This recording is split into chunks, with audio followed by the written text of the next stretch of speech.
Hello, and welcome to another episode of the GSMC Wrestling Laureate podcast brought to you by the GSMC Sports Network. I'm your favorite wrestling fan here, Eric Rodriguez, live every Monday, 8 p.m. Pacific Time, 11 p.m. Eastern Time on the GSMC Sports Network to talk about the greatest thing in the world, professional wrestling. Hope you guys had an amazing weekend. Mine was decent, had a pretty decent Monday. Watched a little bit of the Daytona 500. It was rained out for quite some time. Congratulations to William Byron in that number 24 car to get the job done when he back-to-back Daytona 500, so that's pretty cool. Also, the NBA All-Star Game, and one of the biggest jokes in the world. No, I'm just kidding. You know what? This whole new, and this will be brief. This new format of the four teams, it wasn't bad. It wasn't bad whatsoever. When the stars came out during the during the entrances and the announcing and stuff like that, and then the moment Kevin Hart came out, if Adam Silver, the NBA commissioner, if you really want people to take this product seriously, maybe you shouldn't have it come out like so entertaining. Like, it's lost its step. It's definitely lost its step for the All-Star Game. I remember growing up watching I watched Michael Jordan and Kobe Bryant go at it. So, I remember being a San Antonio Spurs fan. And then I remember seeing Tim Duncan and Kobe Bryant playing together. And it was like this rare, awesome thing. But nowadays, during the offseason, I think the players have way too much, way too much power. They want, you're good at something, you get a nice, good, awesome contract, which is ideal, which is something that you definitely should strive for. And, you do at a certain spot, you can get what you want. But for the fans, no players really dedicated to the fans, or no players really dedicated to any team anymore. Buying a sports jersey for, nowadays any player is, it's nerve-wracking because you're not too sure in 2 to 3 years they're going to be on that same squad. So, all in all, I feel like they could definitely try to find a way to revive it. I thought of, them doing the 4 team again. I thought that was very interesting. I thought maybe the team that won the NBA Cup could take on the final team, and if the NBA Cup team winner or whatever, if they win, maybe they get a spot in playoffs straight up like WWE Royal Rumble, where you win one match and then you're in the in this main event in WrestleMania. I thought that would have been pretty interesting. But it is what it is.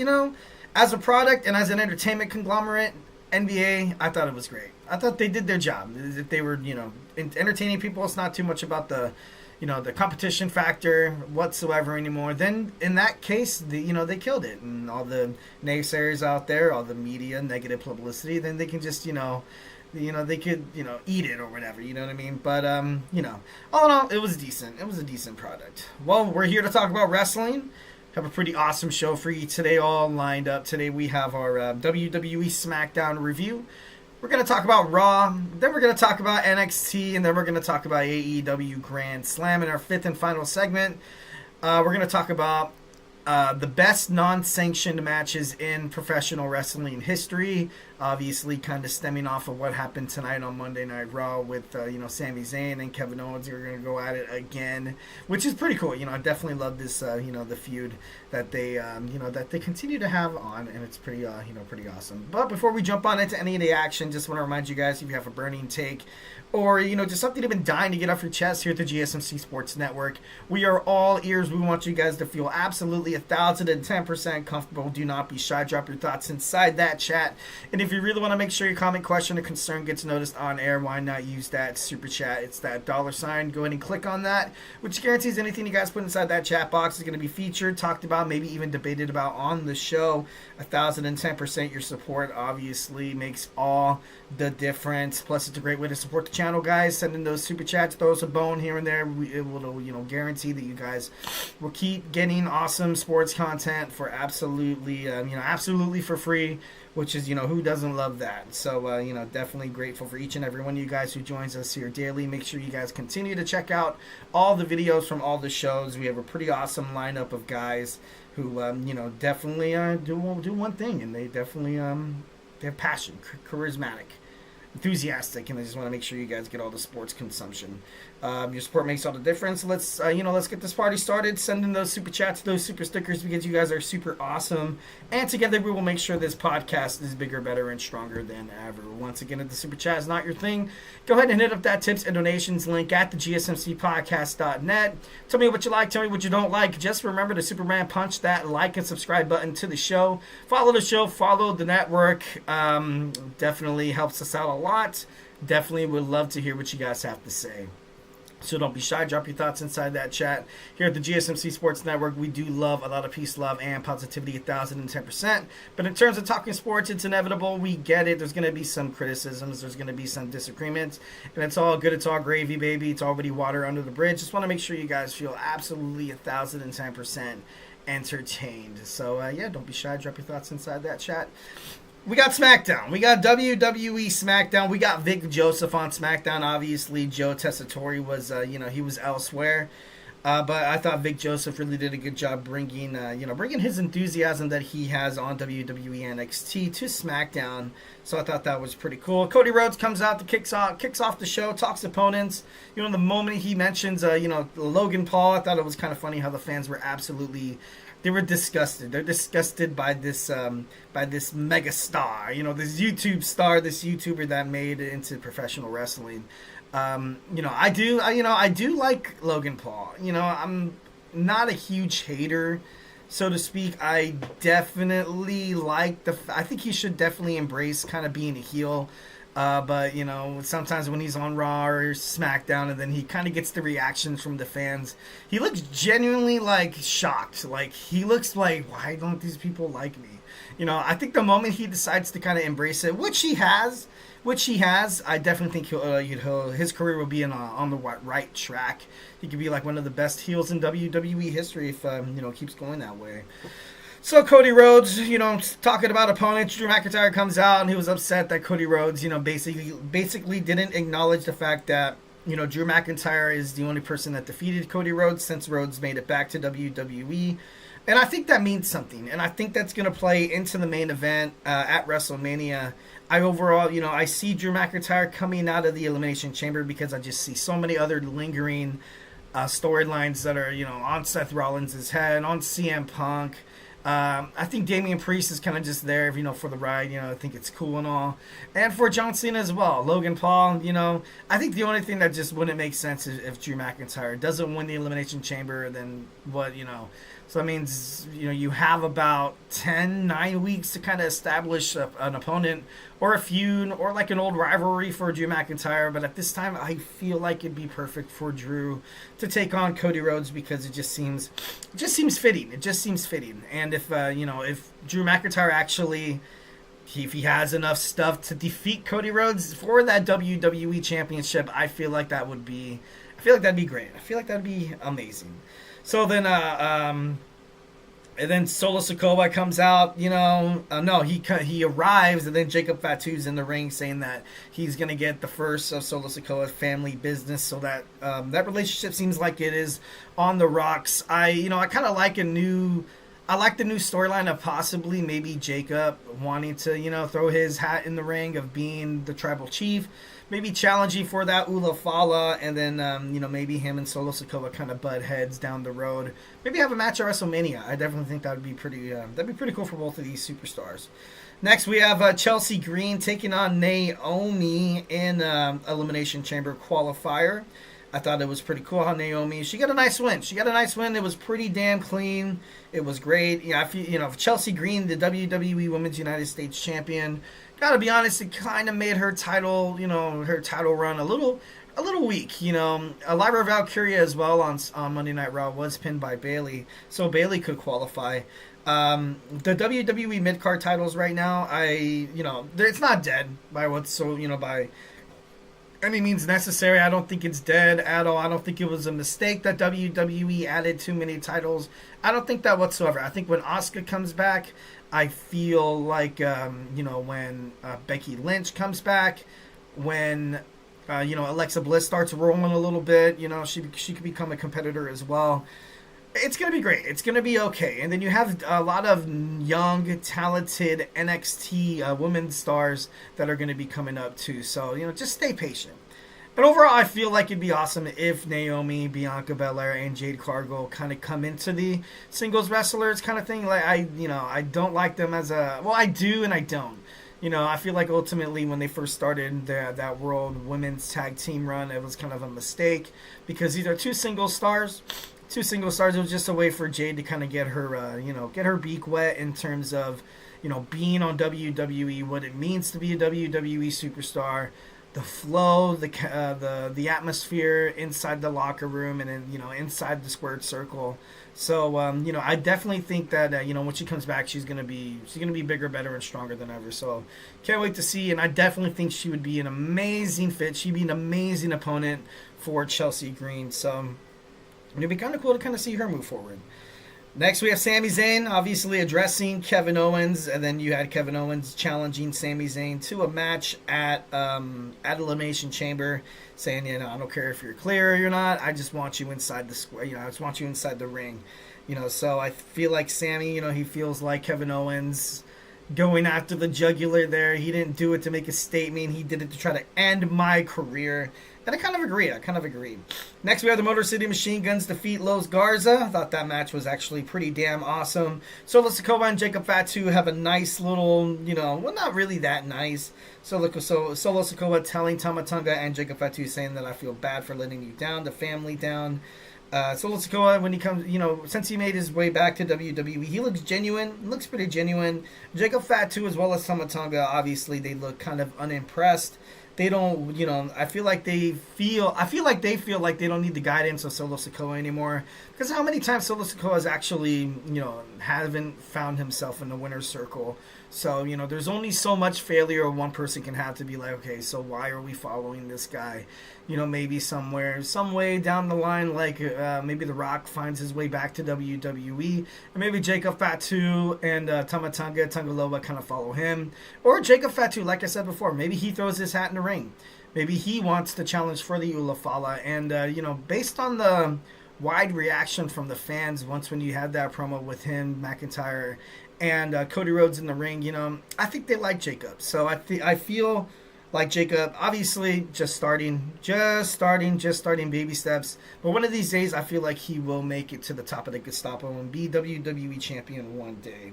Next, we have Shinsuke Nakamura comes out to speak. LA Knight and The Miz also feel obligated to join the fray. I definitely like, LA Knight's impersonation of The Miz. I thought that was pretty funny. The Miz then also antagonizing Knight by crying, saying that last week he said it was alright for men to cry. And LA Knight, I gotta be honest, I think he broke character a little bit. He broke kayfabe. The way he was looking at him, he looked like he was actually shocked that he did it, but at the same time, he looked like he was cracking up. You know what I mean?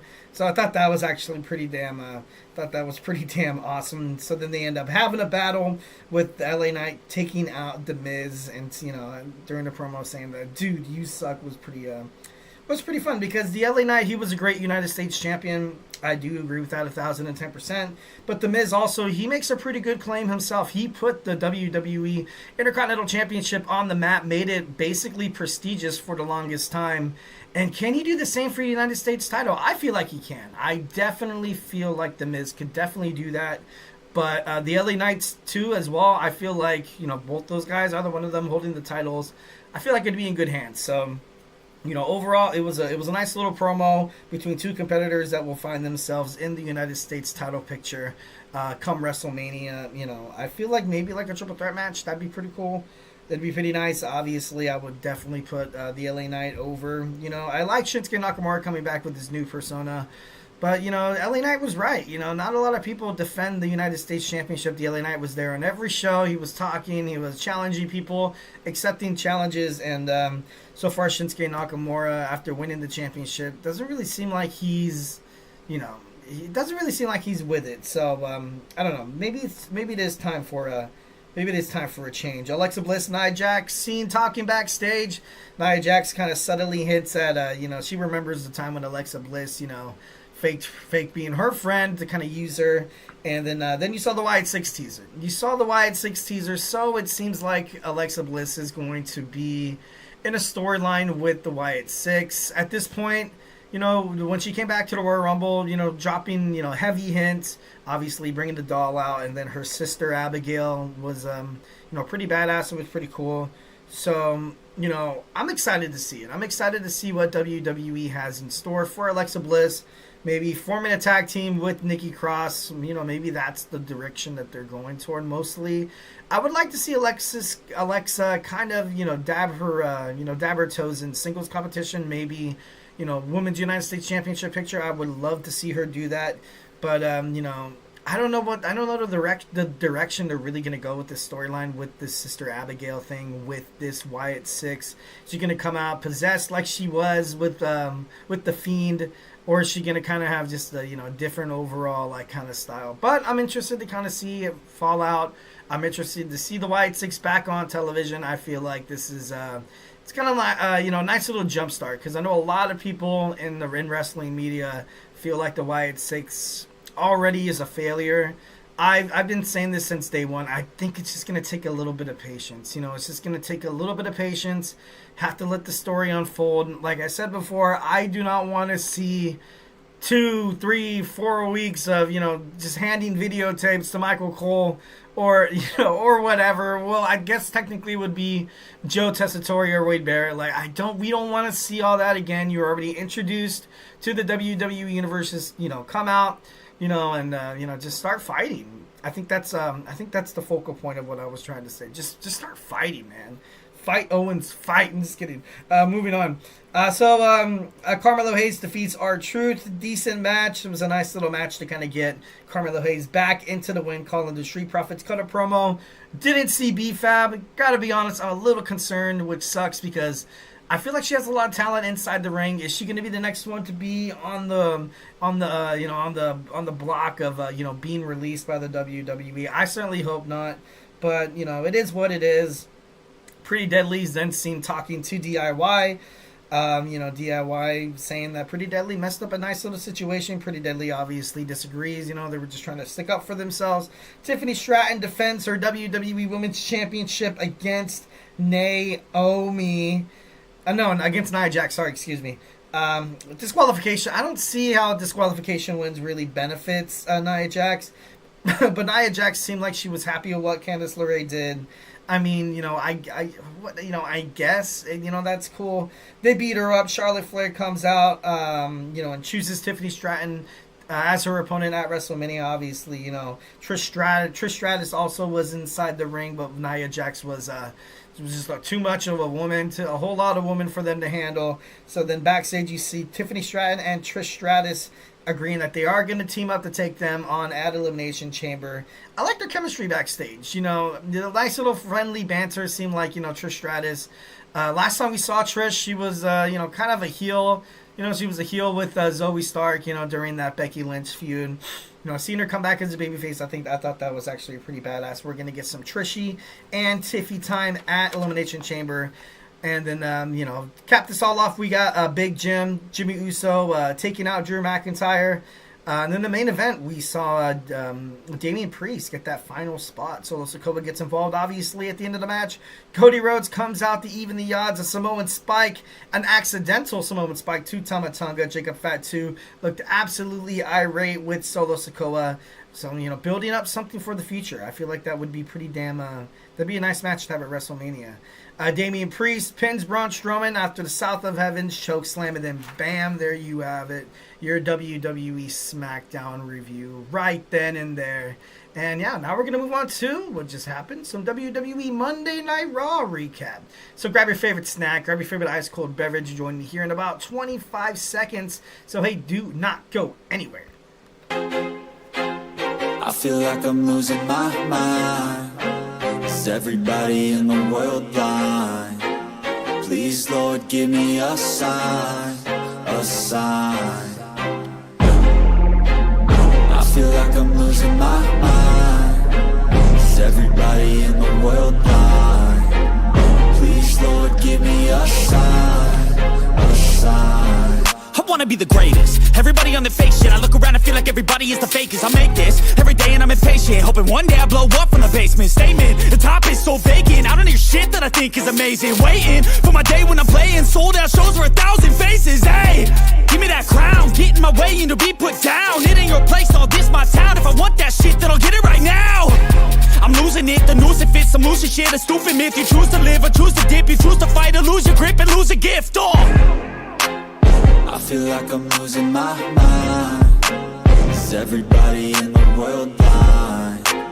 Please, Lord, give me a sign, a sign. I feel like I'm losing my mind. Is everybody in the world blind? And we are back with the GSMC Wrestling Laureate podcast, brought to you by the GSMC Sports Network. I'm your favorite wrestling fan here, Eric Rodriguez, every Monday night, live on the GSMC Sports Network at 8 p.m. Pacific Time, 11 p.m. Eastern, to talk about the greatest thing in the world, professional wrestling. Talk about all the action inside and outside the ring, backstage curtain calls, all the rumors, all the drama. We talk about superstar inactive statuses, injury updates. Talk about contract negotiations, extensions, and new signings. We talk about potential storylines, potential wrestling bombshells. We talk about promotions from WWE, AEW to Ring of Honor to TNA. If it makes major news in the world of professional wrestling, we talk about it here on this show, 1,010%. So without further ado, let's jump on into our WWE Monday Night Raw recap. But before we get into any of that, hit up that super chat, guys, and you will do no wrong. Definitely want to hear what you guys have to say. Whether if you got a burning question or hot take in terms of the world of professional wrestling here at the GSMC Sports Network, we are all ears. We just want you guys to feel absolutely comfortable to get anything you are dying to share off your chest. This show is all about keeping the conversation going, making it lively, making sure you guys feel like you are part of the mix. And if you really want to make sure your comment, question, or concern gets noticed, why not use that super chat? Go ahead and hit up that $ right there, which guarantees anything you guys put inside that little chat box is going to be featured, talked about, maybe even debated about on this show. 1,010%. Plus, it's a great way to support the channel, guys. Definitely 1,010%. We need your guys' support. We need you guys to make sure all these amazing, passionate podcasters who have one goal in mind, to make sure you guys consume all the sports content that you guys love so damn much for absolutely FREE free. So obviously anything free cannot be bad. Definitely. We are super grateful for each and every one of you guys who joins us here daily on the GSMC Sports Network, who make sure that you guys, make sure you guys show some support. Your support makes all the difference. So let's keep the conversation going. Let's keep this party going. Send in those super chats, those super stickers, because you guys are super awesome. And together we will make sure this podcast is bigger, better, and stronger than ever. Once again, if the super chat is not your thing, go ahead and hit up that tips and donations link at the GSMCpodcast.net. Tell me what you like. Tell me what you don't like. Just remember to Superman punch that like and subscribe button to that show. Follow the show. Follow the network. Here at the GSMC Sports Network, we do love a lot of peace, love, and positivity, 1,010%. But in terms of talking sports, it's inevitable. There's going to be some disagreements. There's going to be some criticisms. It's all good. It's already water under the bridge. It's all gravy, baby. Don't even worry about it. Just want to make sure you guys feel absolutely 1,010% comfortable in sharing, getting anything off your chest. So yeah, don't keep me waiting. I want to hear what you guys have to say. Absolutely, positively. All right, we got WWE Monday Night Raw. Pat McAfee is back on Raw. Sami Zayn kicks off Raw, obviously talking about, Kevin Owens' situation, saying that this time it is different. I feel like you weren't doing that package pile driver to send a message. You legitimately wanted to end my career. So I thought that was pretty, it was a nice little statement. Adam Pearce comes out, obviously concerned for Sami Zayn's, his safety. He said, WWE told you no. I told you no. Medical staff told you no. If they're going to have a match, it's going to be a non-sanctioned match. And it is what it is. We're going to get it. We're going to get Kevin Steen against El Generico. Once again, they're going to fight. I think this is their second non-sanctioned match. I talk about this all the time in the wrestling business. A lot of the times you're going to have the best matches with your best friend. That's just how it goes. Better chemistry. you guys trust each other, with the chair shots, with the suplexes, with the punches landing. And, sometimes they tell each other, like, you know what? I don't care. Beat the crap out of me inside the ring. I want it to look absolutely diabolical. I want to see blood. I want to see a lot of blood. I want people to believe that this ass kicking is like for reals, for reals. So, I think that's cool. I definitely think that's cool. I know behind the stage, Kevin Owens and Sami Zayn, absolute boys. Definitely hope this isn't a subtle way of Kevin Owens leaving the WWE, because he literally got to work with the 3 closest guys in the business: Cody Rhodes, Randy Orton, and of course Sami Zayn. So I still hope that he's going to be around, because I do love myself some Kevin Owens. Jade Cargill, it was showed how Liv Morgan and Raquel Rodriguez were walking from the trucks. Kind of crazy. Kind of. If this whole Liv and Raquel thing, if it is actually that, I feel like it was a huge waste of my excitement. A huge waste of everybody just, coming up with different storylines, different conspiracy theories. But it seems like this is more or less just going to attribute to the feud that Naomi, Bianca, are going to have with Liv Morgan and Raquel Rodriguez for those WWE Women's World Tag Team Championships. And I just, like I said, if that was just the build-up that they were going to make, it seems kind of like lazy story writing. I want to see something shocking. I want to see, I don't even, maybe, like I said, WWE, maybe they're sticking with the safe choices here. Maybe they're like, you know what, if we have Naomi be the one to take out Jade, then, then we got to think about this complex storyline, but the storyline of Liv and Raquel, on the Judgment Day, they're bad girls. It's kind of just already out there, written in stone. They don't really have to do much, and the storyline is already, it makes sense. It makes sense. But having like a shocking factor, like Bianca did it out of jealousy, Naomi did it out of jealousy, they would just, maybe it's not to hurt other characters. Maybe it is safest to kind of take the safe way out and just kind of blame it on Liv and Raquel. Because, that's already, that's their modus apparatus. That's something that they do already. So it wouldn't be much of a shocker. Like I said, not much of a, now we have about 9 weeks of setting something up toward WrestleMania. Then we have to get the tag titles off of Naomi and Bianca. And then, I don't know. It just seems like they want to take the safe choice there. AJ Styles has a successful victory against Dirty Dominic Mysterio. After the match, you had the WWE Intercontinental Champion, Braun Breaker, try to hit a sneak attack. Sidestepped by AJ Styles. Dominic Mysterio is torn in half by Braun Breaker. And we're gonna get this. Match. I have a feeling that we're gonna get this match at Mania. AJ Styles, Braun Breaker. I'm excited to see this. You have a young, rising superstar, and you have a seasoned vet who still looks like he has a lot left in the tank. AJ Styles. He looks jacked. He looks fit. He looks like he's ready to kind of have a second run at a title. And believe it or not, I feel like the WWE Intercontinental Championship is absolutely perfect for AJ Styles.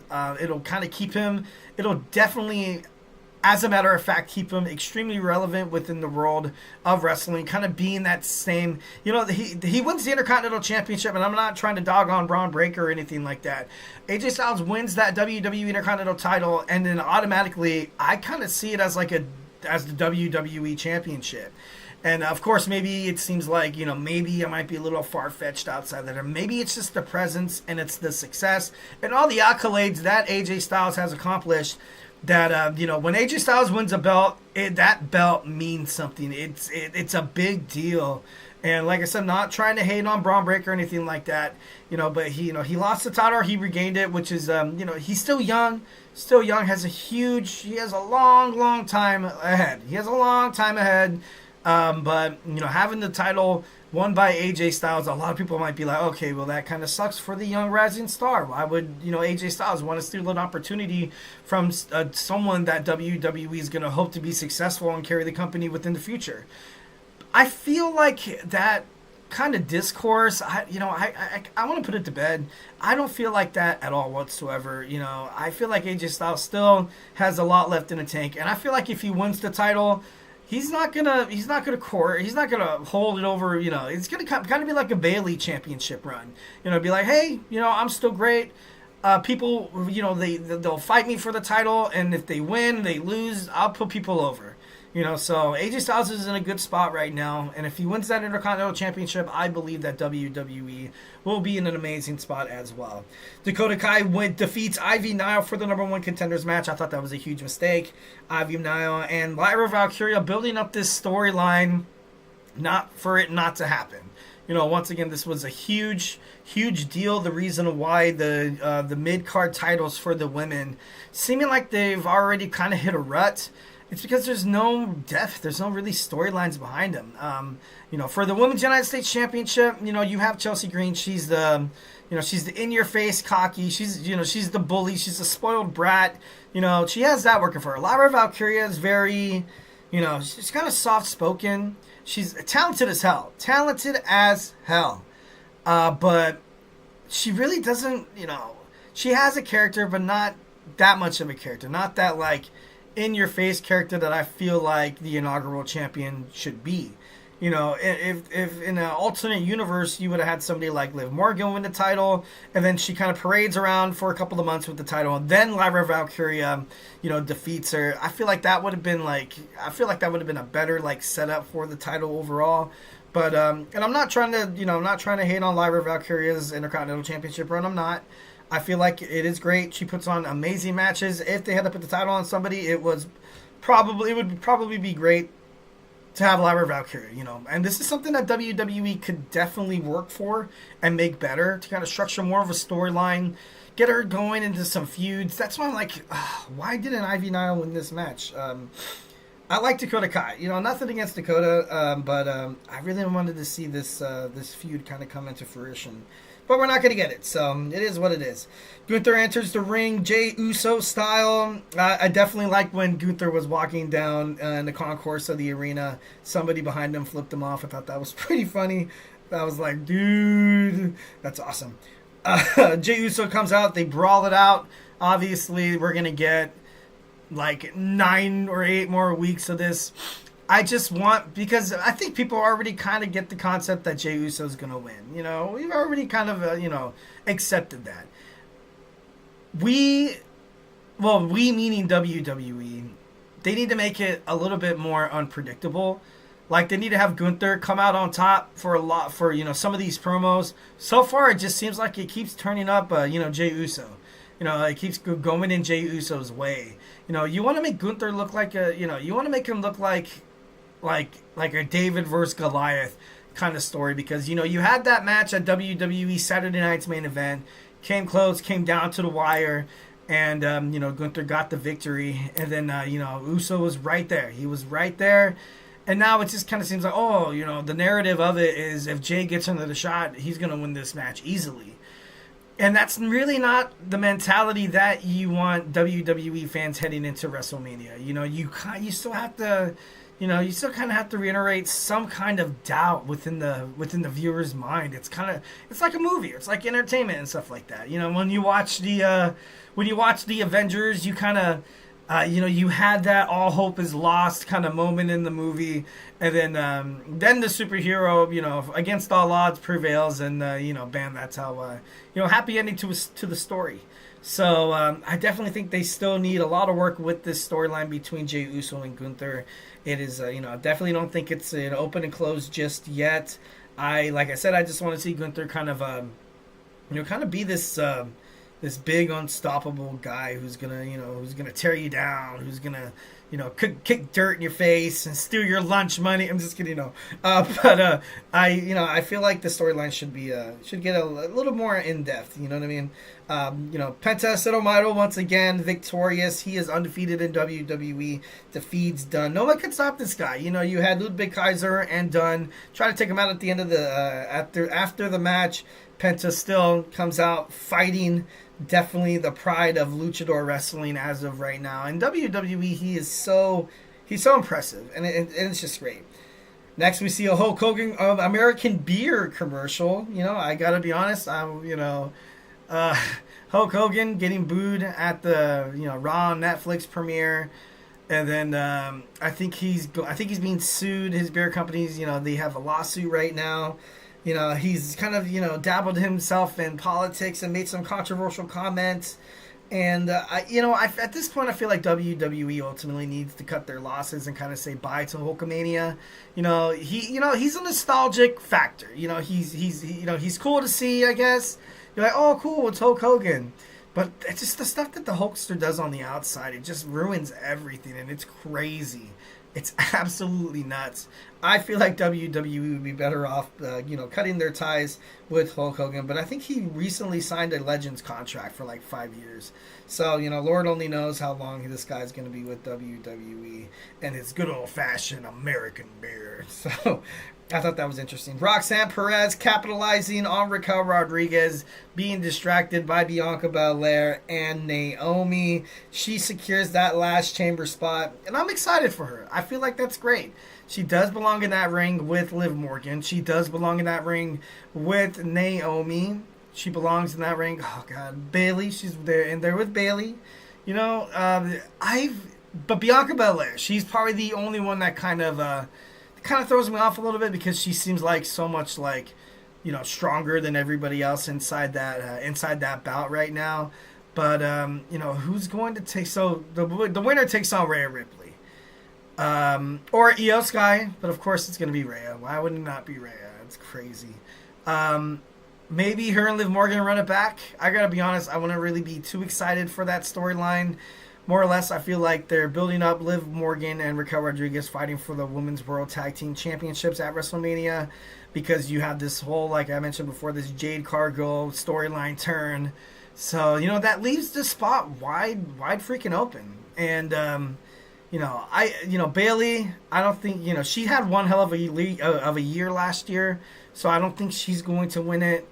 But I don't know, man. It's still up there. It's still up there. A lot of these girls have, they have chances. So, I'm excited to see it. I'm excited to see maybe if Roxanne Perez, has this, underdog glory year that she's already been having. Obviously, I'm quoting Michael Cole here, but I don't know. Maybe Roxanne Perez against Rhea, maybe, possibly would be pretty badass. Yeah. I can see it. Why not? Screw it. Why not? Next, we have Karrion Kross seems adamant on helping out Sami Zayn because Sami Zayn, seems like all of his friends are turning on him too. So, Karrion Kross, no more Final Testament. AOP is gone. Paul Ellering gone. It's all gone. So him and Scarlett still hanging around. They need a storyline pretty badly, and kind of throwing your hat in the ring with Sami Zayn, with this everything going down with Kevin Owens is, I feel like it needs a new direction. I do. The New Day come out, obviously, kind of poking fun at the attack that they had on Rey Mysterio, saying that we hope Rey gets well soon. The LW will come and run him out and avenge Mysterio. In the main event, we saw Seth Rollins hit the stomp on the inaugural Universal Champion Finn Balor for that final spot inside the chamber. Raw went off the air, nothing, too crazy. I feel like lately on Raw, there's been stuff that's, happened, after the cameras turned off, like Kevin Owens attacking Sami Zayn, and then a New Day coming out attacking Rey Mysterio. But no, this show actually ended pretty gradually, and pretty calmly, pretty soundly. So I thought, overall, good episode of Raw, good episode. All right, guys, so hey, do not go anywhere. We have our WWE NXT Vengeance Day review. So grab your favorite snack, grab your favorite ice cold beverage, and join me here in about 20 seconds. So hey, do not go anywhere. Looking for your daily fix of sports talk without having to pay for it? GSMC Sports Network is available on YouTube. Just search GSMC Sports Network. Get your fix of daily sports talk shows on YouTube, absolutely free. NFL, college football, NBA, MLB, MMA, UFC, fantasy football, and so much more. GSMC Sports Network has shows running all day long, with new sports shows starting every 2 hours. Just like on your favorite cable sports channel, except GSMC Sports Network is absolutely free. Just search GSMC Sports Network on YouTube to catch one of your new favorite shows, like the GSMC College Football Podcast, Chip Shot Football Podcast, Hoops and Heels Women's Sports Podcast, GSMC Basketball Podcast, and so many more. Check it out for yourself. GSMC Sports Network. Now available on YouTube absolutely free. Search GSMC Sports Network on YouTube right now.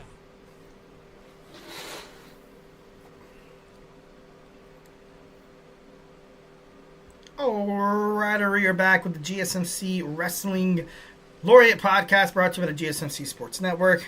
I'm your favorite wrestling fan here, Eric Rodriguez, every Monday night, 8 p.m. Pacific time, 11 p.m. Eastern time, here to talk about the greatest thing in the world, professional wrestling. Talk about all the action inside and outside the ring, backstage curtain calls, all the rumors, all the drama, all the updates. Talk about negotiations and contracts with superstars. We talk about potential storylines, possible conspiracy theories. We also talk about like list. We also talk about the past, like WCW, ECW, early Ring of Honor. We talk about everything here, from promotions from AEW to TNA to game-changing wrestling to the National Wrestling Alliance, to everything that comes with the world of wrestling. We talk about it here on this show for makes major headlines in the world of professional wrestling. So yeah, make sure you guys smash that Superman punch that like and subscribe button to the show so you guys can get some notifications when videos are published. Also when we go live on our show. So definitely would love to hear from you guys. All right, without further ado, let's go ahead and talk about some WWE NXT Vengeance Day, of course. Make sure you guys hit up that tips and donations link. Make sure you guys know that anything you guys drop inside that chat box, do not be shy. Won't be judged. We just want to get a lot of nice little back and forth banter between, the fans and stuff like that. All right, so without further ado, we're going to talk about NXT Vengeance Day. Rusev Day. I remember that. That was, I don't know why that randomly just popped into my head. We have the first match we're going to talk about. We have Ethan Page taking on Javon Evans. Getting the win here. Getting the win here. I thought this was a good spot for Javon Evans to kind of, get a nice little victory. But Ethan Page has been on a slump too, so I feel like it was kind of anybody, I feel like it was up for grabs. When I was talking about it on Friday, I think it was, when I recorded my show, I was talking about how it would make no sense for Ethan Page to get the victory. I thought Ethan Page was going to find himself within that transfer portal on Monday Night Raw or SmackDown. Obviously, that didn't happen. But, it was a good match. It was a great match. But a right hand to the jaw put Javon Evans down. He is not 100%. Ethan Page capitalizes and gets that 1, 2, 3. Next, we have a shocking match, actually. This match was just it started off so rough for Eddie Thorpe. I would say Trick Williams controlled this match probably 75 to 80% of the time. This strap match, I'm not a huge strap match kind of guy. For me, it's not really a stipulation that I'm like, oh, let's just have a strap match. That'll solve everything. Nah. But that's just my opinion. I'm not a huge strap match kind of guy. But yeah, after a low blow, with the strap on Trick Williams, and then Eddie Thorpe kind of just hurled his body at the face of Trick Williams. Trick Williams went down, and then he got the 1, 2, 3. All the fans in the arena were like, dude, like, what the hell just happened? What the heck is going on? It was a nice, it was good for Eddie. It was really, really good for Eddie Thorpe. Even Corey, was it Corey? Yeah, it was Corey Graves who said, now you're going to remember the name of Eddie Thorpe. This was his first, time being broadcasted on a PLE. I think that's what they said. So, this was one of the wrestlers where I think overall, if he's not going to get a storyline anytime soon, WWE will let him go. But he got the win against Trick Williams, and that's, Trick Williams putting Eddie Thorpe over. I thought that was pretty cool. I definitely admire that. Trick Williams as well. Where does his character kind of go from here? Maybe he continues, beef with Eddie Thorpe. That, maybe that might come handy. But this, like I said, this was kind of an overall shocking result. But it was a good match. This match was my favorite match. This match kicked absolute ass. Fraxium successfully retains their NXT World Tag Team Championships against Josh Briggs, and I always forget his name, Yoshiki Inamura. But overall, the match was good. The match was pretty great. I loved it. Man.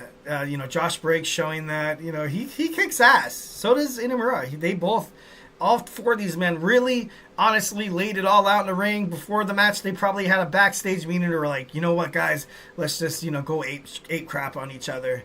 And that's exactly what it seemed like it happened. You had a bunch of near falls, high flying, big chops, big slams. You had missile drop kicks. You had, innovative tag team maneuvers. It was great. It was one of the best matches, I've seen on NXT. And no surprise that Nathan Frazier and Axiom were part of it. And then, of course, after the match, you had, the revamped Shield and Retribution, if they, came together. I'm not huge on it. I'm not big. I feel like because we've already seen this happen, like Retribution, and then they come out kind of dressed like the Shield, obviously the leader, Dion Lennox. He needs a storyline. I feel like it, it works out, but does it really? I don't know. I'm not really huge on the, guys just coming out to kick the other guy's ass and stuff like that. Obviously, they want to make sure that their names are going to be foretold in the NXT tag team division. So, it did serve its purpose. But, let's just see if the storyline goes pretty well. Next, we have Fallon Henley losing to Stephanie Vaquer. The Dark Angel had to take out Jasmine Nix and JC Jane to get the victory. But she did it. And a lot of us kind of knew this was coming. And I'm not trying to brag to be like, I've already saw, I saw it coming. But, with WWE going more international, you see Stephanie Vaquer coming from CMLL, she's fought all over the place. She needed a title. She definitely needed a title for the longest time. You had her and Julia, tag teaming. They were never really kind of be in the ring. They kind of got they got the concept. And this match was great. This match was really good. During the match, there was a couple of times where I was kind of looking at it. I was like, you know what? Maybe Fallon Henley got a little bit of a bad rap. I don't think she's that much of a transitional champion. She had a nice reign. She puts on great matches. She has a future. She does have a future in NXT. Maybe you see her, we have the WWE draft coming up in March. Maybe we might see Fatal Influence make it to SmackDown or Raw. Seems kind of fitting as of right now because, I'm kind of thinking about it. What's the potential storylines for Fallon here? I can't really think of any. I really honestly can't. So, congratulations to Stephanie Vaquer, obviously becoming the NXT Women's North American Champion third, right? Yeah, third, because there was Jordan, Henley, and now there's Vaquer. So, I know WWE super excited to have Stephanie Vaquer on this roster. And, like I said, whenever she fights, it's a whole different style of wrestling. It's new, it's innovative, it's clinging. It grabs your attention. I definitely love watching Stephanie Vaquer, matches as well as Julia's. Just something, like a different style, like Shinsuke Nakamura kind of had when he returned to WWE. And, like you saw in the tag team match, with Josh Briggs, bringing a different style on it. And it's, it's nice. It's cool. It's not your standard, boring wrestling. And it's, at the end it kind of does its due diligence and just entertains the hell out of us. So, it was kind of cool to see Stephanie Vaquer win this one. Next, we have the WWE the NXT World Heavyweight Championship. I knew Obafemi was going to walk out the victor. A-Town Down Under still seems like they're not heading for a breakup. There's a lot of times during the matchups where, it just looked like, I was just trying to hit the other guy. And it was just an accident. Usually when that happens, they're kind of doing it to preserve the tag team. But they still have that lingering doubt of, are they going to break up? Which I definitely thought they should have. You had Grayson Waller, pull the referee out of the ring where Austin Theory hit that 8-town down on Obafemi, and he was going to win it. It was so damn close. He was so damn close. But at the end of it, Obafemi, the ruler of NXT, is still NXT champion of the world. After the match, you saw once again Dion Lennox's crew come out, kind of rough up Obafemi. We haven't really seen Oba being manhandled like that, so it was kind of a shocking factor to NXT, to the fans and all that. But like I said, I just hope they do it right. I don't want this to be like a reboot of Retribution. I really honestly don't. But Obafemi as well, like, he took some hits. he took some bumps in this match, but he came out. He, showed why definitely why Shawn Michaels was like, you know what, let's put the belt on Nova. He's a fantastic wrestler. He's good on the mic. He represents, and he's internationally known. He's internationally sound, and he's great, and he's good at what he does. I knew that Grayson Waller or Austin Theory weren't going to win, but it was a good match. It was a decent match. I give it, out of 5 stars, I'll give it a 3.5, pending a 4. If 8-Time Down Under would have broke up during this match and they just start beating the holy hell out of each other, throwing face shots, I would have given this like a 5.5, man. I don't know. Maybe I'm a little cynical about this tag team that is Grayson Waller and Austin Theory. It's because I feel like Austin Theory could be, I feel like he could be single star once again. Grayson Waller, I feel like, belongs on NXT. He's, kind of has that face. And something I did notice about Grayson Waller as well, he looked like he was working out. It looks like he cut some weight. I feel like a couple months ago when he was wrestling, he kind of looked like he was a little, seemed like he was a little soft. But no, he toned it up. He looks good. He looks jacked. So, that's pretty badass. Main event time, we have for the WWE Women's NXT Championship, Julia defends against Cora Jade, Roxanne Perez, and Bayley. In a fatal 4-way match, I feel like wrestling does a pretty good job of the champion doesn't have to get pinned, so this would be a nice way to kind of change the scenery here. But I feel like Julia's going to hold on to that title for quite some time. I feel like I don't think Bayley's going to dethrone her. Roxanne Perez is on her way up to the main roster. Cora Jade as well, doing her thing on TNA. She put on a good match too. She put on a great match. Bayley's just there, Bayley's great. She's there inside the ring to kind of bring attention. She's there to, kind of overall dictate what's happening inside the squared circle. And she does such a great job at it. She's such a vet, man. She's such a vet. She's easy to root for, even as a heel, she, super funny. It was kind of cool. But it was kind of cool to see this match, these 4 women, 4 different eras of NXT going at it. And, Julia is the future, so she was able to pick up the 1, 2, 3. And, Cora Jade, I wanted to see more out of her and Roxanne Perez, kind of hinting at a feud heading up towards Stand and Deliver. That's what I kind of wanted to see. But, there's still some time. They still have Roadblock to kind of take over. So it's, I still have hope for that feud because I feel like these 2 women inside the ring together as tag team, simply amazing. Going up as opponents, that'd be even better. So can't wait to see that. Julia is still your NXT Women's Champion. I'm not, not against that. I, definitely am a huge Julia fan. I think she's great. And, I wonder who her next opponent's going to be. Can't wait. It's Jordan Grace. Jordan Grace shows up at the end. I can't believe I almost left that one out. Whew, that was a close one. So Jordan Grace will probably take on Julia or Vicaire. Obviously all 3 women have a huge resounding respect for one another. So, maybe the trash talking will start. Maybe, it'd be kind of crazy if they bring in Jordan Grace to be an absolute buzzsaw and just beat the holy hell out of everybody and kind of be like a heel. That would be pretty interesting because everybody recently that they signed, like Zarya, Vicaire, Julia, they're all baby faces. It'd be kind of interesting to see Jordan Grace come in and just be like a boss ass. I'm just kidding, no. But no, it would be interesting to see that.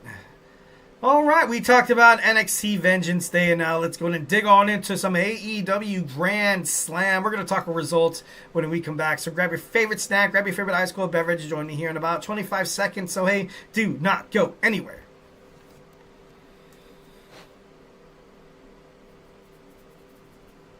For the best and latest podcasts available anywhere, go to the podcast app on your cell phone and type in GSMC to access free content-rich podcasts on health and wellness, book reviews, sports, entertainment, relationships, social media, movies, technology, finance, and even weird news. Subscribe and download the GSMC Podcast Network's family of shows, available everywhere podcasts are found.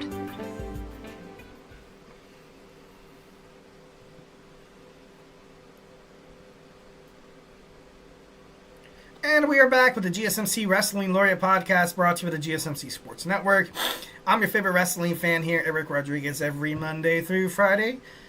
Uploading videos, only live on Mondays. It's a bad habit to say. Definitely live on Mondays, 8 p.m. Pacific time, 11 p.m. Eastern time, here to talk about the greatest thing in the world, professional wrestling, all the action inside and outside the ring, backstage curtain calls, all the rumors, all the drama. We talk about injury statuses, inactive statuses. We talk about contract negotiations, extensions, new signings, potential storylines, also some conspiracy theories about, about some upcoming wrestling and stuff like that. It's actually a pretty cool show, so make sure you guys Superman punch that like and subscribe button so you guys can see more of this face. I'm just kidding, definitely not a huge reason to like and subscribe. Definitely like and subscribe to support the channel, guys. We have a huge passion for making sure you guys consume all the sports content that you guys love so damn much. And guess what? It's absolutely 1,010% free. So, what do you got to lose? Something for free. Why not? Just do it. Just like, subscribe. Share with your friends. Be like, hey, I've been watching this wrestling dork lately. Seems like some of the stuff he says is a complete BS. I'm just kidding. No, just kidding. JK, LOLs. So let's make sure you guys Superman punch that like and subscribe button. We'd love to hear from you guys. Make sure you guys absolutely, positively hit up the chat box. Make sure you guys leave some comments after the videos are published, and we will get back to you 1,010%. I like seeing this podcast as I see this podcast as if you walk into a bar, you see an empty bar stool on the television, which never happens at bars, which is a freaking shame that you don't see wrestling. But actually, it's a lie. When I did go into, there's this pizza place like right down the street from my house. It's called Megabytes.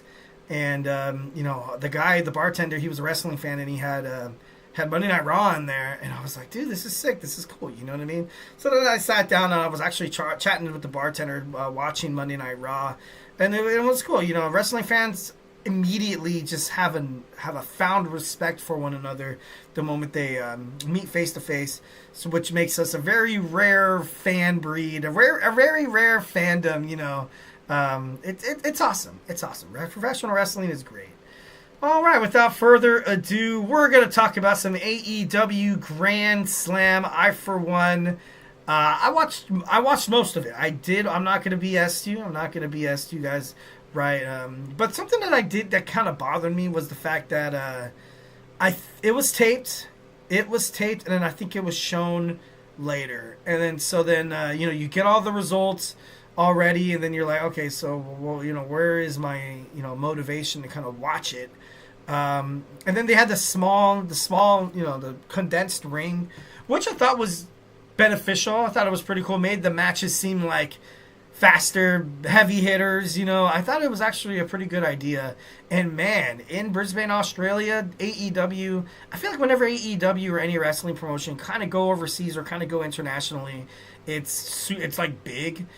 If I was Tony Khan, and if you're not selling out arenas here in the United States, go sell them out somewhere else.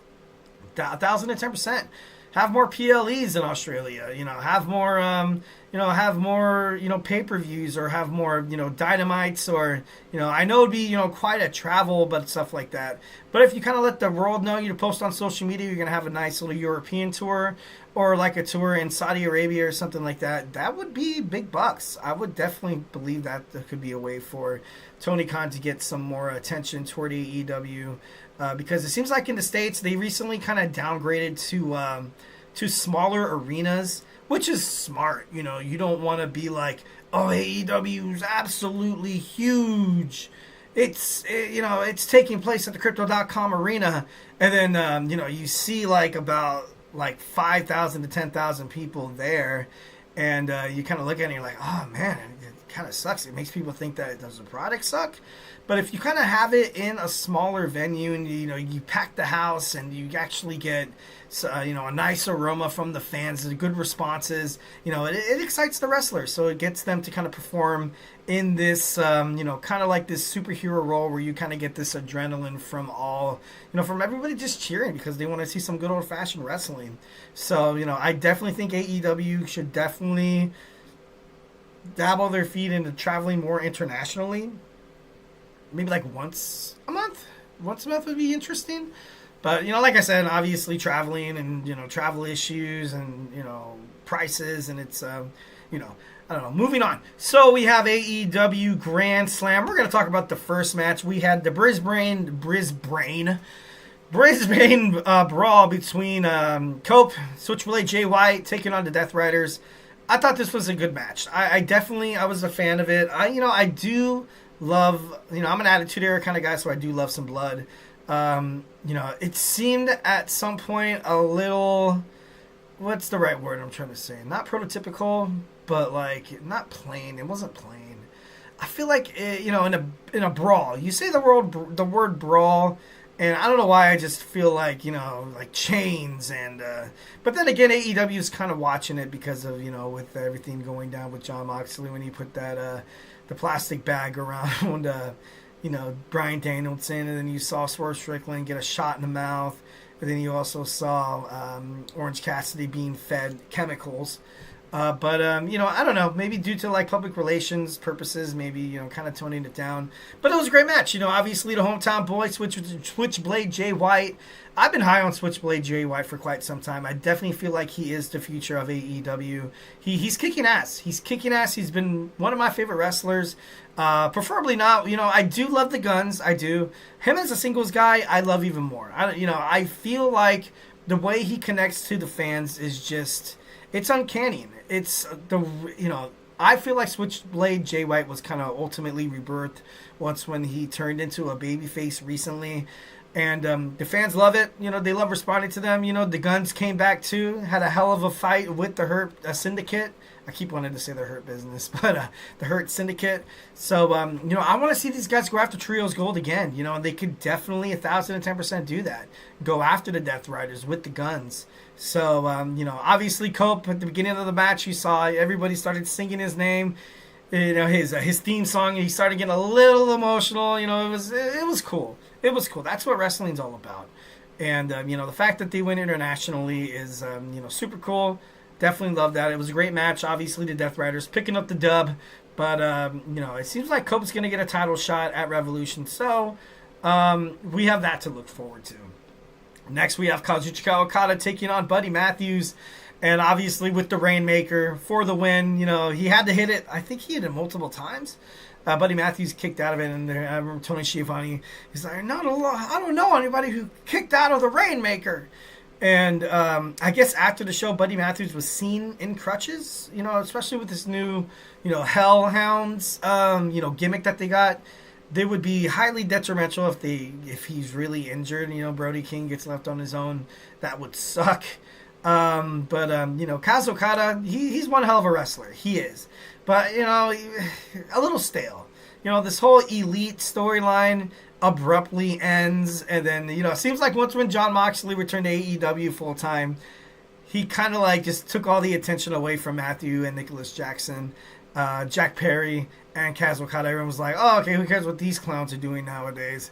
And, it just ended. Oh, God. They made it seem like they were such a powerful force, and then it just kind of, pulled the rug out from under them. But, I respect them. Yeah, I shoot some respect. But, when Okada made his way to AEW, and then he defeated Eddie Kingston for that title, I feel like he has defended it. So, I'm not trying to compare him to like a Logan Paul as the United States champion, because I do feel like he does defend it. But I don't know. Maybe the flavor's out right here. I want to see Okada. Okada's going to be taking on Kenny Omega once again. If there's someone to dethrone Okada for that Continental Championship, it's got to be Kenny Omega. And I feel like that's what we're going to get from AEW. But that's just, obviously my opinion. All right, next we have Konosuke Takeshita, Kyle Fletcher of the Don Callis family. They obviously lost. Will Ospreay, Kenny Omega picking up the dub, and it was like I said, I kind of knew that this was this was going to happen. Story when it comes to stuff like this, I feel like ultimately they kind of do let the babyface team win. And since it wasn't really didn't involve the AEW, champion, this was actually the opening match, and it was a lot of fun. And, it was cool to see Konosuke Takeshita and and Kenny Omega kind of go at it. It was super cool, a nice little, battle back and forth. Also, you had the chemistry between Kyle Fletcher and Will Ospreay that just made the match super exciting. It was dope. It was great. We saw, Omega and Ospreay hit a winged angel, a hidden blade combo on the International Championship, setting up, obviously they're going to be facing each other, pretty soon, and I feel like it should be pretty awesome. But no, it was a great match. It was a great way to open it. The fans were hot throughout the whole thing. It was cool. It was a nice way to kind of jumpstart the crowd a little bit. Kind of having impressive superstars doing what they do best. A nice little action-packed, fast-paced. Like I mentioned before, with the smaller ring, I did like the fact that it was a little fast-paced. But I don't know. I gotta be honest. It did take some getting used to, but it was good. It was good. All right. Next we have Timeless Toni Storm regains the AEW Women's World Championship from Mariah May. Round of applause. Round of applause to a very, very. This match was amazing. Obviously, this was one of the best matches. In AEW. Grand Slam history. They were in the main event. It was cool. It was very, very cool. They got a massive reaction in front of a home audience. And, the way they were fighting, it was pretty badass. And the storytelling was magnificent because obviously they have a lot of, they have a lot of buzz. They have a lot of, they have a lot of built-up animosity. They have a lot of baggage. They have a lot of they have a reputation of hating each other, but also coming together. But then once again, kind of hating each other. But it was, it was cool. It was nice. It was thrilling. I definitely liked it. It was about time that the title did change hands. I'm not hating on Mariah May because I feel like her as a heel, she was the ultimate heel. She beat the holy hell out of Toni Storm with that high heel, after winning the Owen Hart Cup, and then she defeats. This is going to go back and forth. Both of these women are going to go back and forth against each other time after time after time again. So, it's not much of a, it's for Mariah May, it's like, it sucks I lost the title. But at the end of the day, she's going to get another shot. Both of these women, young, absolutely talented. This match is going to happen again for the AEW World Heavyweight Championship. I'm not too sure, but these women, one of my favorite matches was definitely this match right here. I did watch NXT Vengeance Day. But the Fallon Henley, Stephanie Vaquer match, it was decent. And then the main event, Fatal 4-Way, was pretty damn good. But I feel like this one tops them both. I feel like it tops them both. This next match we're going to talk about, obviously, Harley Cameron taking on Mercedes Mone. I wanted to see Harley Cameron win. I definitely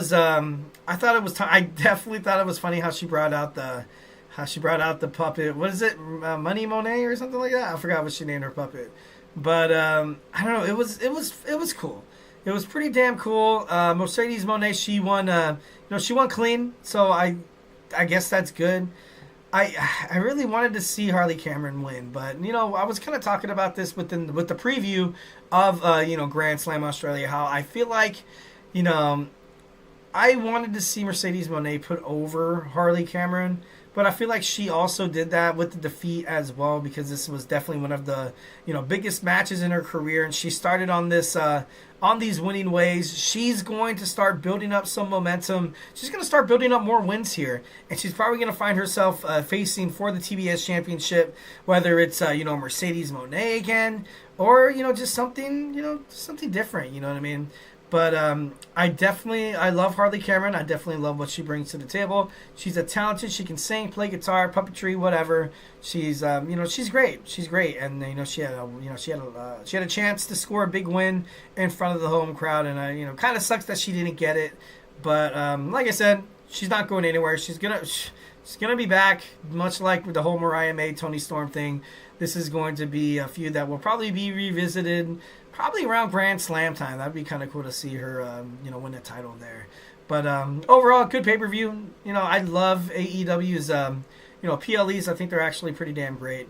But, let's go to move on to our fifth and final segment. We were talking about how Monday Night Raw, we saw Sami Zayn Except a non-sanctioned match with Kevin Owens got me thinking about some of the best non-sanctioned matches in wrestling that I've watched. We're going to talk about them. So grab your favorite snack, grab your favorite ice cold beverage, join me here in about 25 seconds. So hey, do not go anywhere.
And we are back with the GSMC Wrestling Laureate podcast brought to you by the GSMC Sports Network.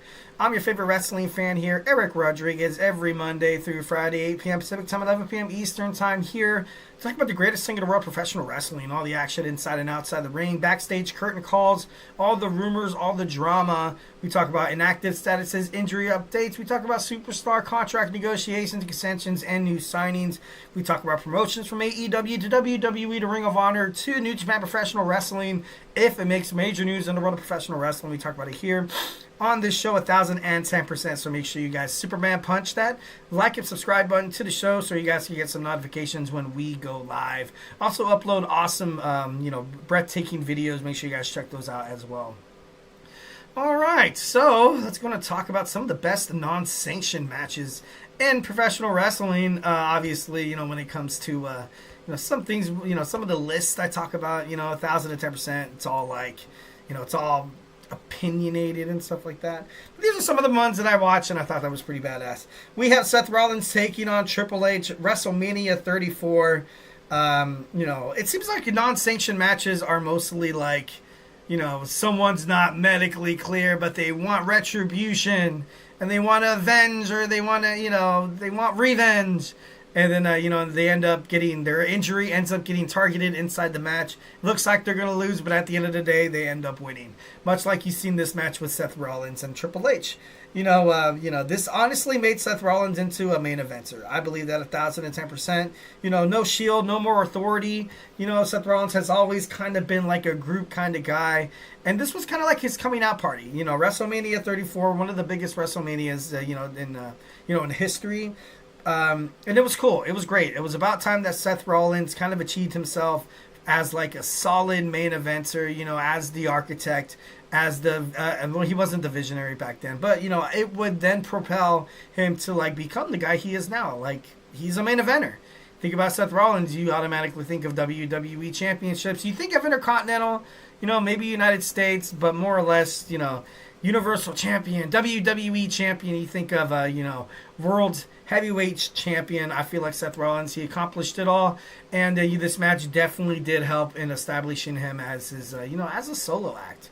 Next, we have Drake Maverick taking on Mike Bennett in 205 Live. Drake Maverick was actually an authority figure in 205 Live. A lot of people think it was a dead show, but I love 205 Live. One of my favorite shows ever on the WWE Network. I remember when all that, I think they still are on that.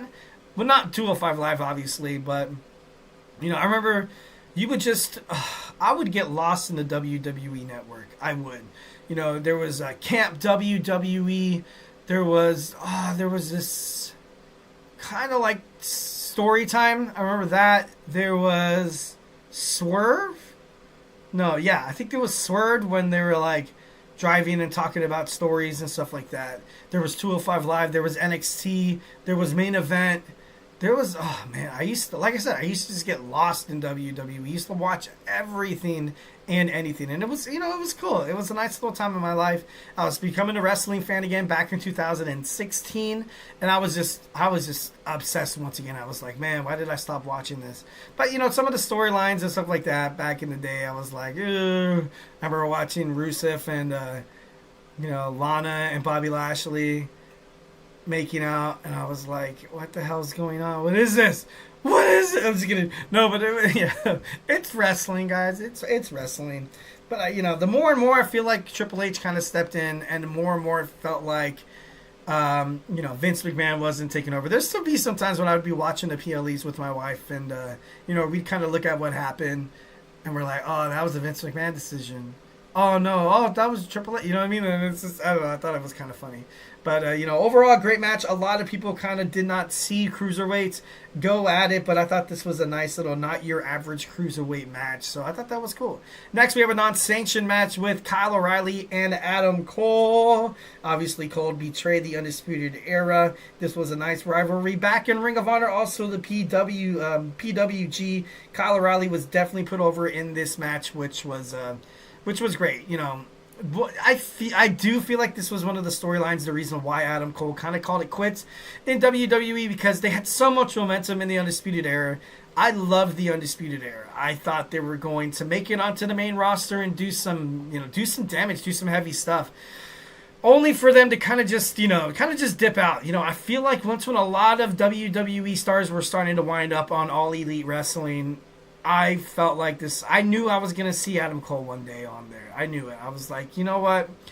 I don't like this storyline. How he betrayed Kyle O'Reilly and then betrayed all of his foes and stuff, like all of his friends, and it just didn't really seem like it was working, and I hated it. And once when they wanted to make Kyle O'Reilly into a single star as well, they were like, oh, let's just have Adam Cole get jealous, and it was just like I don't know. It wasn't really the ideal kind of storyline that I would have developed myself if I was like a WWE writer. But he's doing good in AEW. So especially Kyle O'Reilly, I love seeing Kyle O'Reilly on AEW. Next, we have Johnny Gargano going up against Tommaso Ciampa when they broke up. Once when Tommaso Ciampa came back, kind of from an injury. This was at NXT Takeover New Orleans. I like when these guys, like I mentioned before, when it comes to like a feud or a rivalry, the best person to work with is like your best friend, because you have chemistry, you can trust each other, to take the bumps, the hits, make it look real. And, this was a nice little 40-minute bout. This was a, pretty good non-sanctioned match. I definitely, I was kind of reluctant on DIY breaking up, but they had a nice little feud, had a great match to sum it all up. I remember they actually tore out the ring mat, and there was like wood, and I think he hit like a power bomb or something on there, and everybody was like, "No way, this is." But no, it was good. It was good. It was a nice way to kind of cap off a nice little bloodthirsty rivalry between Johnny Gargano and Tommaso Ciampa. Next, we have Jon Moxley taking on Kenny Omega, AEW Full Gear 2019. In AEW, they call it a lights out match, not like a non-sanctioned match. This was Moxley's basically his debut in AEW, bringing this different kind of hardcore style that he yearned for in WWE. And, he made it to All Elite Wrestling, and he did great. And this win was like a huge momentum builder. This set Moxley up on a wave of, momentum and success. He later actually defeated Chris Jericho for the AEW World Championship. But I believe, a lot of it did kind of start during this match when Kenny Omega and Jon Moxley both pushed each other to the absolute limit. Jon Moxley, he was an established guy in WWE, Dean Ambrose. But he was never really like this, like the main event kind of like guy. Like he was never really like the face of a company. So once when he came to AEW, they were kind of like, all right, it seems kind of messed up. And it was like, all right, are you still a WWE superstar, or are you ready to become All Elite? You know what I mean? And he did great. He did great, especially with going into Moxley's world where he was this unhinged badass. His singles role, as Dean Ambrose, as the moral compass in WWE wasn't really the best. But, you know, he would always be like, he's a crazy lunatic fringe kind of guy.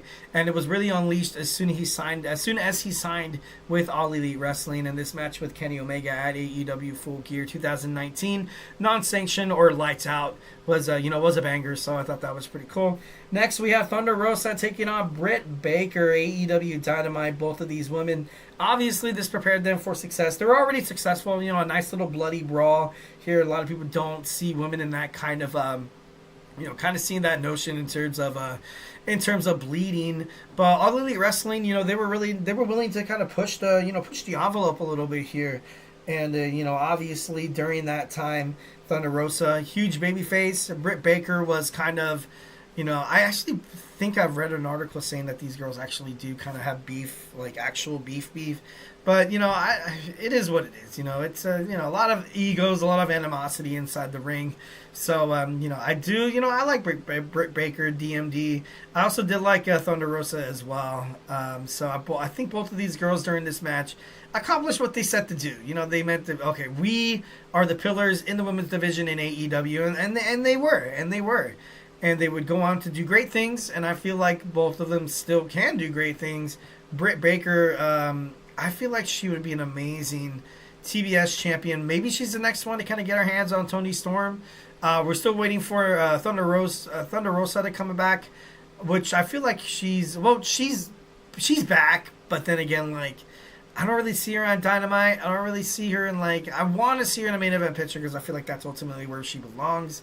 But anyways, this match was super cool. It was nice, and for the women to kind of go out there and leave it all out in the ring was pretty badass.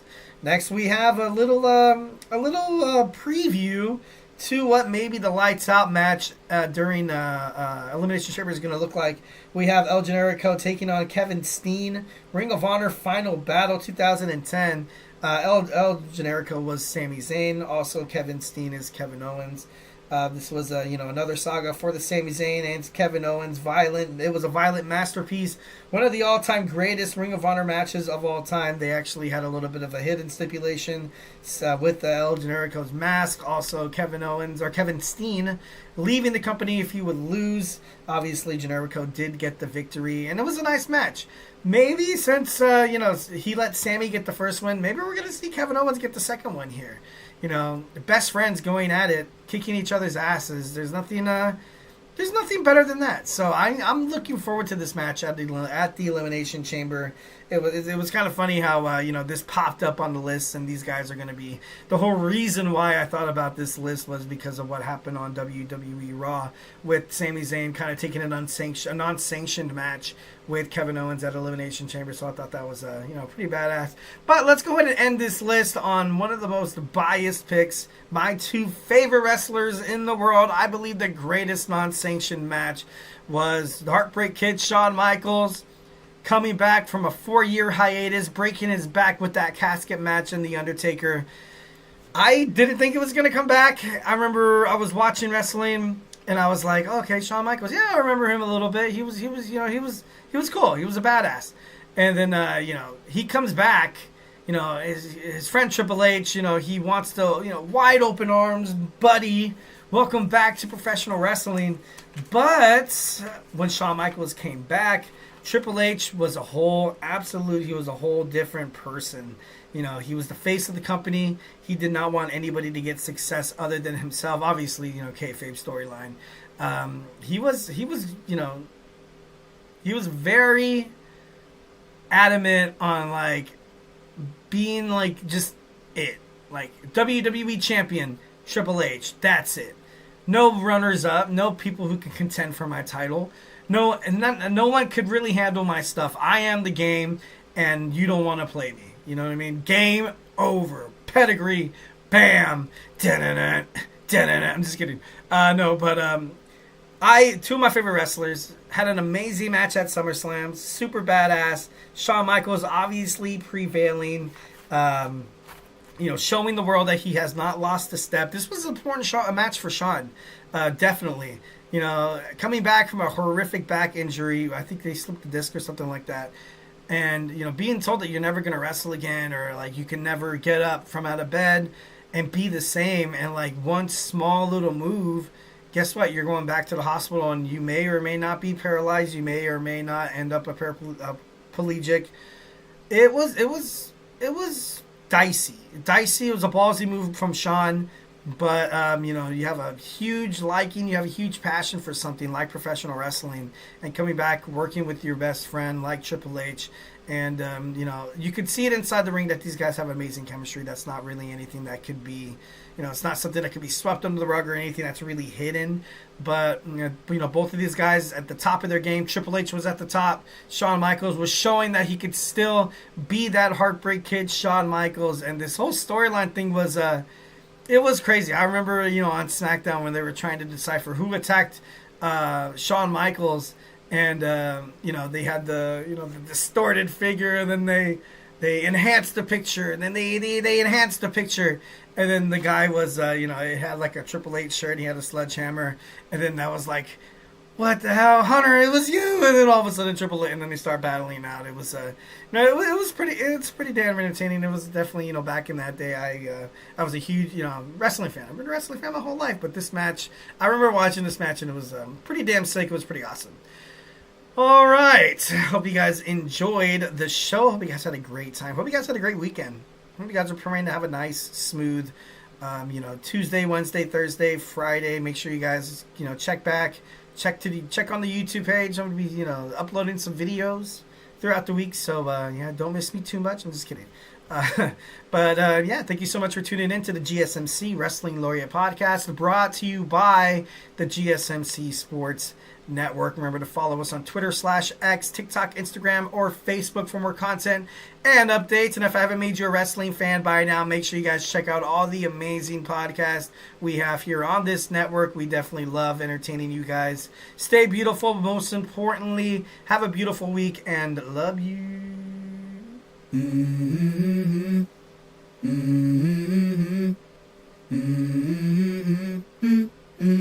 Let's go. I wake up to a little bit of drool on my pillow, feel like it's gonna be a bad day. Yeah, I'm tired of shit, and the coffee ain't hit yet, damn ain't that